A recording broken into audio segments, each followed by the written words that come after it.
Hello दोस्तों, welcome to the tricks world. आज के इस वीडियो में यूपीएससी से रिलेटेड जितने भी पीवाईक्यूज है जो पिछले 10 वर्ष में पूछे गए हैं 10 इयर्स में, वो इसमें कवर करने वाले हैं। उसके एक्सप्लेनेशन भी देखते चलेंगे, ठीक है, और एनालिसिस करते चलेंगे। तो बने रहें इस वीडियो के साथ अंत तक। देखिए, सबसे पहला प्रश्न जो है वो कह रहा है कि भारत के सांस्कृतिक इतिहास के संदर्भ में निम्नलिखित युग्मों पर विचार कीजिए। तो पहला क्या दे रहा है, बुर्ज होम। इसका युग्म जो दिया गया है वो लिखा गया है चट्टान को काटकर बनाए गए मंदिर। दूसरा, चंद्र केतुगढ़, जिसको कह रहा है टेराकोटा कला।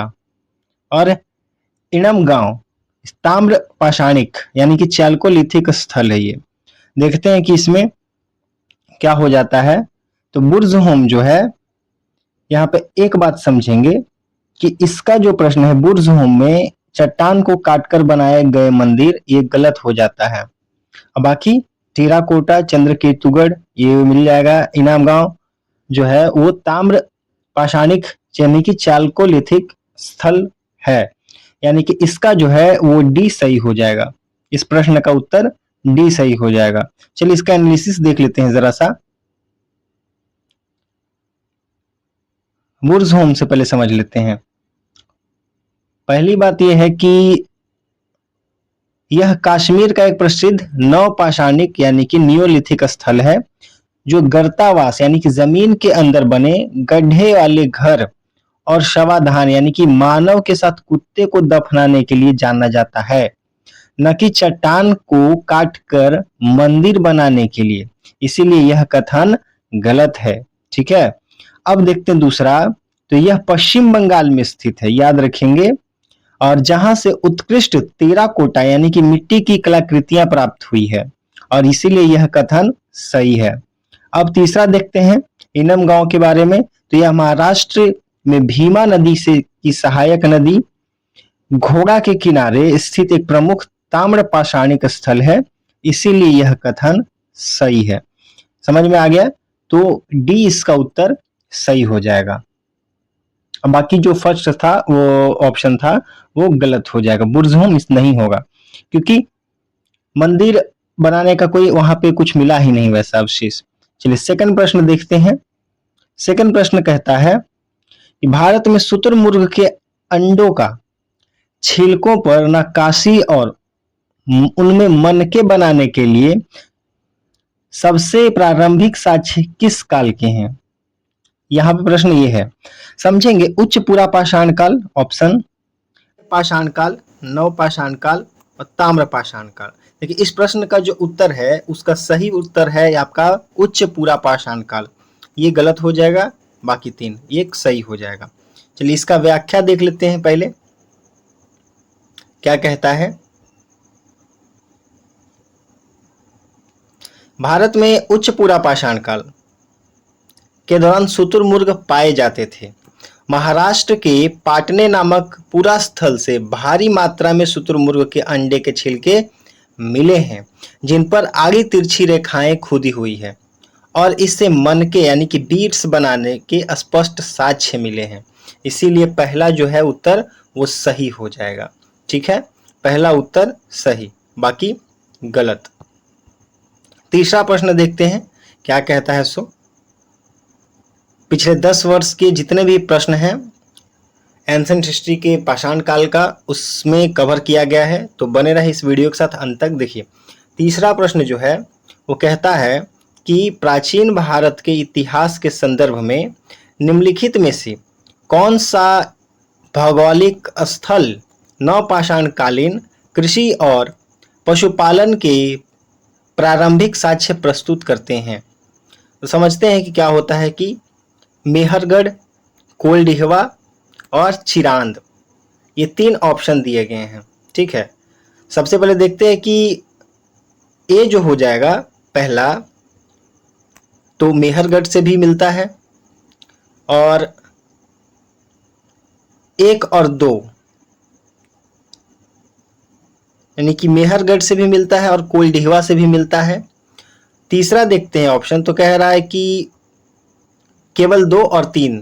तो देख सकते कोलडिहवा से भी तो मिलता ही है, लेकिन चिरांद से भी मिलता है।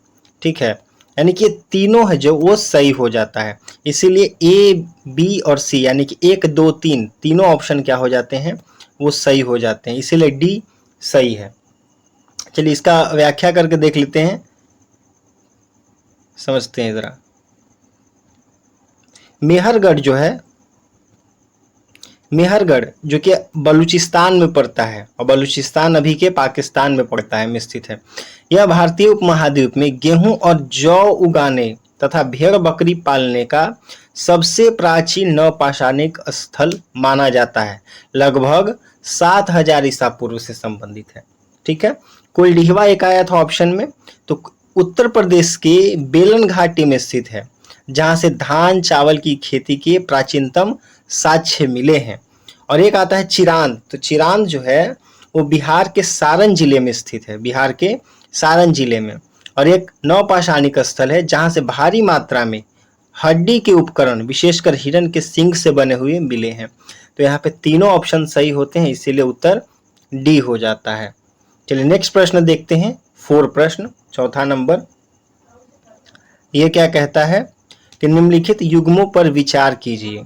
पहला क्या है, बुर्जहोम, चंद्रकेतुगढ़, गणेश्वर। ठीक है, वहां पर देखिए वही प्रश्न नहीं जो पहला में है, यहाँ पे थर्ड वाला जो ऑप्शन है वो थोड़ा चेंज हो रहा है। इसमें क्या है, बुर्जहोम में गर्तावास मिली है, पहले हम देख चुके हैं कि मिली है, मंदिर नहीं था उसमें, है ना, ये रिपीट हुआ है 2021 में ही। और वहां पे क्या पूछ रहा था पहला प्रश्न में कि मंदिर मिला है, लेकिन ऐसा नहीं, यहाँ पे गर्तावास मिला है, तो सही है। चंद्रकेतुगढ़ यानी कि इसमें क्या हुआ था, तो टेराकोटा मिला था, टेराकोटा कला के बारे में बता चुके हैं। गणेश्वर जो है एक, यहाँ ताम्र कलाकृतियां यहाँ से मिली है, तो तीनों जो है ऑप्शन है वो सही है। तो यहाँ पे तीनों कौन सा है, 1, 2, 3, तो ऑप्शन डी में। चलिए ठीक है, अब इसका जरा सा व्याख्या कर लेते हैं। सबसे पहले देखिए बुर्जहोम है, तो यहाँ से पहली बात है कि नवपाषाण काल का स्थल है। लोग ठंड से बचने के लिए गड्ढों में गर्तावास करते थे, ये बात सही है। चंद्रकेतुगढ़ से आपको टेराकोटा की मूर्तियां मिली है। और गणेश्वर से, यह राजस्थान में है। गणेश्वर कहाँ स्थित है, तो राजस्थान में स्थित अत्यंत महत्वपूर्ण ताम्रपाषाणिक सांस्कृतिक केंद्र है, जहां से हड़प्पा सभ्यता को तांबे की आपूर्ति की जाती थी। यहाँ से भारी मात्रा में तांबे के तीर, कुल्हाड़ी आदि मिले हैं। ठीक, तो ये तीनों सही है। अगला प्रश्न देखते हैं। अगला प्रश्न क्या कहता है, 5वां नंबर। प्राचीन भारत के संदर्भ में निम्नलिखित में से कौन सा उपकरण या सांस्कृतिक का प्रकार सूक्ष्म पाषाण और औजारों की विशेषता को दर्शाता है। तो सबसे पहला है पूरा पाषाण काल, मध्य पाषाण काल, नवपाषाण काल या महापाषाण काल। तो याद रख लेंगे कि इसका जो सही उत्तर और सटीक उत्तर है, इसको मीजोलिथिक यानी कि मध्य पाषाण काल कहते हैं। मध्य पाषाण काल, इसको माइक्रोलिथिक भी करके चलते हैं, मतलब कि सूक्ष्म पाषाण। चलिए इसका व्याख्या देखते हैं। मध्य पाषाण काल यानी कि इसको इंग्लिश में मीजोलिथिक एज कहते हैं, कि सबसे प्रमुख विशेषता बहुत छोटे छोटे आकार के पत्थरों के औजार हैं, जिन्हें माइक्रोलिथिक यानी कि सूक्ष्म पाषाण कहा जाता है। देखिए, अगर आप पाषाण काल नहीं पढ़े हो या फिर पढ़े हो लेकिन रिवीजन करना चाहते हो, तो यूट्यूब चैनल पर लिंक डाल दिया गया है, वीडियो डाल दिया गया है हमारे, आप देख सकते हो और फिर प्रश्नों को सॉल्व करो, बहुत अच्छे से सॉल्व होगा। देखिए ये औजार जो होते थे 1 से 5 सेंटीमीटर के होते थे और इन्हें लकड़ी या हड्डी के हुत्थों पर लगाकर यानी कि बेट पर लगाकर भाले और तीर बनाए जाते। देखिए ऐसे शेप बनाए जाते थे, ये काफी सूक्ष्म होते थे, इस वजह से इसको मीजोलिथिक एज भी कहा जाता है। चलिए 6 नंबर प्रश्न को देखते हैं। और 6 नंबर प्रश्न जो कहता है वो है, दक्षिण भारत के इतिहास के संदर्भ में महापाषाण शब्द निम्नलिखित में से किसे संदर्भित करता है। पहला ऑप्शन है पाषाण काल के बने बड़े गुफा चित्र को, कब्रों के ऊपर लगाए गए बड़े पत्थर स्मारक, या खेती के लिए उपयोग किए जाने वाले भारी पत्थर के उपकरण को, राजाओं के महल बनाने में प्रयुक्त विशाल शिलाखंड को। तो याद रखेंगे कि इसको कब्रों से जोड़ के देखा जाता है, ठीक है। कब्रों के ऊपर लगाए गए बड़े पत्थरों के स्मारक को दिखाया जाता है और इसी को यहाँ पे महापाषाण यानी कि मेगालिथिक कहते हैं, क्योंकि शव होता था ना, उसके बड़े बड़े पत्थर लगा दिए जाते थे और इसी को मेगा यानी कि महापाषाण शब्द से संदर्भित करते हैं। चलिए इसकी विशेषता देख लेते हैं और ऑप्शन जो है बी ही सही हो जाएगा। तो विशेषता समझते हैं। देखिए ऐसे बड़े बड़े पत्थर जो फिगर में दिख रहा है, ऐसा कब्र होता था और इसके चारों ओर ऐसे बड़े बड़े पत्थर लगा दिए जाते थे। तो दक्षिण भारत में नवपाषाण काल के अंत और लौह युग के शुरुआती में लोग मृतकों के शवों को दफनाकर उनके ऊपर बड़े बड़े पत्थरों के घेरे या स्मारक बना देते थे और इन्हें ही महापाषाण यानी कि मेगालिथिक्स कहा जाता है। इन कब्रों से लोहे के औजार और काले लाल मृदभांड प्राप्त हुए हैं। ठीक, तो ये तो हमारी रह गई है वो विशेषता या एनालिसिस। चलिए अब नेक्स्ट प्रश्न को देखते हैं। आशा करते हैं कि आपको ये क्लास समझ में आ रही होगी। 7वां नंबर प्रश्न पे चलते हैं और ये क्या कहता है? कहता है कि निम्नलिखित में से कौन सा स्थल प्रागैतिहासिक काल शैल चित्रकला के लिए प्रसिद्ध है? तो याद रखिएगा ये सबसे आसान प्रश्न है और ये पूछा गया था यूपीएससी के 2015 में। भीमबेटका है ना, भीमबेटका का जो कि एमपी में मध्य प्रदेश के रायसेन इलाके में पड़ता है और ये काफी फेमस प्रश्न है, पता ही होगा। चलिए फिर भी इसका एक एनालिसिस कर सकते हैं। जो इसका आंसर तो हो जाएगा बी, पहले बता चुके हैं। देखिए भीमबेटका कहाँ है तो मध्य प्रदेश के रायसेन जिले में स्थित है। कि गुफाएं प्रागैतिहासिक काल जिसको पूरा पाषाण काल से मध्य पाषाण काल की शैल चित्रकला के लिए विश्व प्रसिद्ध है। यहाँ आदि मानव द्वारा बनाए गए चित्रों में जंगली जानवरों का शिकार, नाच गाना, रोजमर्रा की जिंदगी को दर्शाया गया है और इसे यूनेस्को की विश्व धरोहर सूची में शामिल किया गया है। अजंता और बाघ की गुफाएं ऐतिहासिक काल यानी कि गुप्त काल की है। ठीक है, तो इस पे क्या आंसर हो जाएगा? भीमबेटका, उत्तर बी। चलिए आगे बढ़ते हैं। अब 8वां नंबर प्रश्न देखते हैं क्या कहता है। प्रागैतिहासिक भारत के संदर्भ में निम्नलिखित कथनों पर विचार करिए। कौन कौन सा कथन है? तो पूरा पाषाण काल के मानव पूरी तरह कृषि पर निर्भर थे। ठीक है, ये है पहला स्टेटमेंट। दूसरा स्टेटमेंट क्या कहता है कि आग का आविष्कार और उपयोग सबसे पहले नवपाषाण काल के मानवों ने व्यवस्थित रूप से करना शुरू किया था। तो पहला जो कथन है वो गलत हो जाएगा।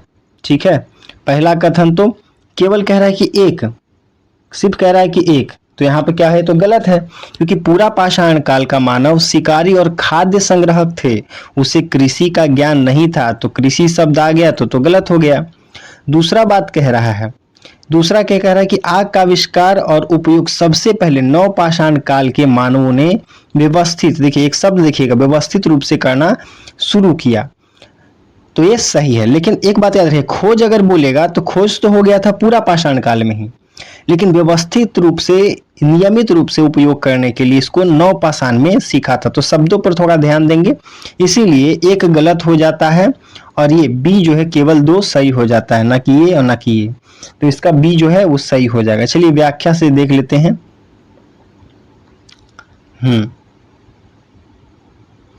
तो पहला गलत हो जाता है क्योंकि पूरा पाषाण काल के मानव कैसे थे तो शिकारी और खाद्य संग्राहक थे, उसे कृषि का ज्ञान नहीं था। दूसरा सही इसीलिए है, यद्यपि आग की खोज पूरा पाषाण काल में ही हो गई थी, अंतिम चरण में हो चुकी थी, लेकिन भोजन पकाने और पहिए के साथ आग का व्यवस्थित और नियमित उपयोग नवपाषाण काल में ही संभव हो सका, इसीलिए दूसरा सही है, पहला नहीं। आगे प्रश्न देखते हैं 9वां नंबर। ये प्रश्न क्या पूछ रहा है? तो 9 कह रहा है कि प्राचीन भारत के इतिहास के संदर्भ में निम्नलिखित युग्मों पर विचार कीजिए। 9 नंबर प्रश्न तो क्या है? आजमगढ़ मध्य प्रदेश से रिलेटेड है, बागौर राजस्थान से और लखनाज गुजरात से, और ये तीनों जो है वो सही है। ठीक है, ये पुराने शहर हैं और ये आज कहाँ कहाँ स्थित है वो बताया गया है। तो इसमें तीनों सही है, तो इसका ऑप्शन जो हो जाएगा वो डी सही हो जाएगा। चलिए इसका जरा सा व्याख्या देखते हैं। आजमगढ़ कहाँ पड़ता है, तो मध्य प्रदेश, और बागोर कहाँ पड़ जाता है, तो राजस्थान। याद रखें कि दोनों ही सबसे महत्वपूर्ण मध्य पाषाणिक स्थल है, जहां से भारत में सबसे पहले पशुपालन के प्राचीनतम साक्ष्य मिले हैं। दूसरा लंघनाज जो है गुजरात में पड़ता है। गुजरात भी प्रसिद्ध एक मध्य पाषाणिक स्थल है, जहां से मानव कंकाल और तांबे के कुछ अवशेष मिले हैं। ठीक है, और तीनों सुमेलित है, तो तीनों क्या हो जाएगा, डी सही हो जाएगा। चलिए 10वां नंबर प्रश्न देखते हैं, 10th प्रश्न। तो भारतीय उपमहाद्वीप के इतिहास में खाद्य उत्पादक चरण की शुरुआत निम्नलिखित में से किस कालखंड में मानी जाती है। तो 10वां नंबर प्रश्न है, समझेंगे यहाँ पे कि पूरा पाषाण काल, तो बिल्कुल नहीं, खाद्य संग्राहक नहीं, यहाँ पे वो थे। नव पाषाण काल में सब आता है, मध्य पाषाण काल तो नहीं, बिल्कुल नहीं, और सी नव पाषाण काल, तो नव पाषाण काल इसका सही हो जाता है, ताम्र पाषाण काल नहीं। ठीक है, मानव इतिहास में जो नव पाषाण काल कोई क्रांति माना जाता है, क्योंकि इसी समय में लोग अच्छे से खाद्य संग्राहक हो चुके थे। ठीक है, इसीलिए नव पाषाण काल जो है वो सही उत्तर हो जाता है। चलिए इसका व्याख्या देख लेते हैं। इसका व्याख्या देखिए, सी सही है, नव पाषाण काल। और मानव इतिहास में नव पाषाण काल, जिसको नियोलिथिक एज कहते हैं, एक क्रांति माना जाता है, क्योंकि इसी काल में मनुष्य खाद्य संग्राहक से बदलकर खाद्य उत्पादक यानी कि प्रोड्यूसर बना। उसने पहली बार योजनाबद्ध तरीके से खेती करना और बस्तियां बनाकर स्थायी रूप से रहना शुरू कर दिया था। ठीक है, अब प्रश्न में भी वही था कि खाद्य उत्पादक है ना, तो खाद्य उत्पादक कब बन पाया था, याद रखिएगा नव पाषाण काल। ठीक, तो हमारा आज का यहीं तक होने वाला है वीडियो। अगर वीडियो अच्छा लगे तो ज़रूर लाइक करें एंड चैनल को सब्सक्राइब करें।